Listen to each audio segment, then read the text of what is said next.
Let's now talk about Pakistan. For far too long, Pakistan has been whipping up anti-France rhetoric. Pakistani lawmakers have been criticizing French secularism. Pakistani citizens have decided to boycott French products. And bowing down to hardliners who took over the streets in Pakistan, the Pakistani leadership is preparing to expel the French ambassador.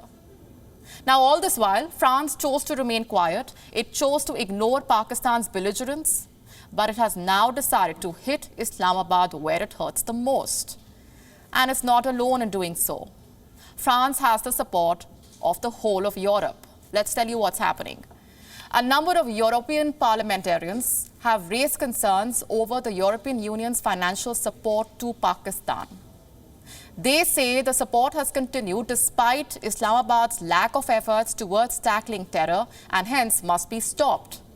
Remember, Pakistan continues to receive European aid despite being on the FATF grey list since 2018.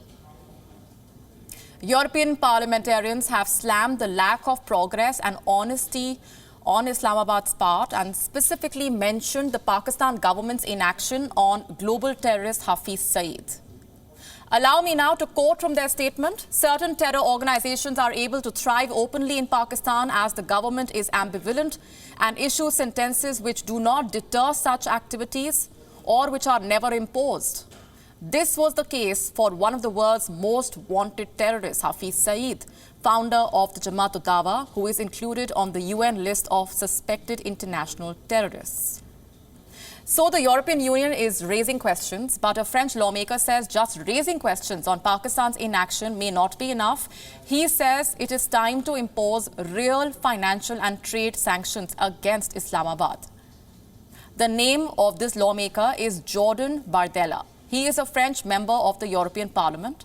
Mr. Bardella has expressed concern over terrorism emanating from countries like Turkey and Pakistan. He has stressed that the European Union must impose sanctions in order to make European solidarity tangible. Allow me to quote now. Is the EU planning to adopt any real financial or trade sanctions against countries like Turkey, Pakistan, Kuwait, and Qatar in order to reassert our common values and make European solidarity tangible? The European Commission is expected to answer this question in the coming weeks. Until then, let's tell you how dependent Pakistan and Turkey really are on the European Union and why taking on Emmanuel Macron could end up being a big mistake. I'll start with Pakistan. The European Union is Pakistan's biggest trading partner. In 2015, the EU reportedly accounted for 12.8% of Pakistan's total trade and absorbed 23.7% of Pakistan's total exports. Pakistani products are set to enter the EU at a preferential tariff rate. Then we come to aid and assistance. The EU has been instrumental in strengthening Pakistan's social and economic fabric. Just this year, in May 2020, when COVID-19 cases were on the rise in cash-strapped Pakistan, the EU offered an aid package of more than $163 million to Islamabad. $163 million. Such generous relief packages could soon be history if the EU moves ahead with the sanctions. And then we come to Turkey. We've been telling you how the Turkish economy is going through one of its worst periods. The Turkish lira hit a record low against the dollar a few days back. It lost 46% of its dollar value. Turkey is also involved in a number of diplomatic spats with European countries from Greece to Armenia. Turkey is caught up in various degrees of confrontations in Europe. And to add to that, the Turkish president has shown utter disregard for European laws in recent months. Forget about respecting laws. Recep Tayyip Erdogan publicly insults European leaders whenever he gets the chance to do so.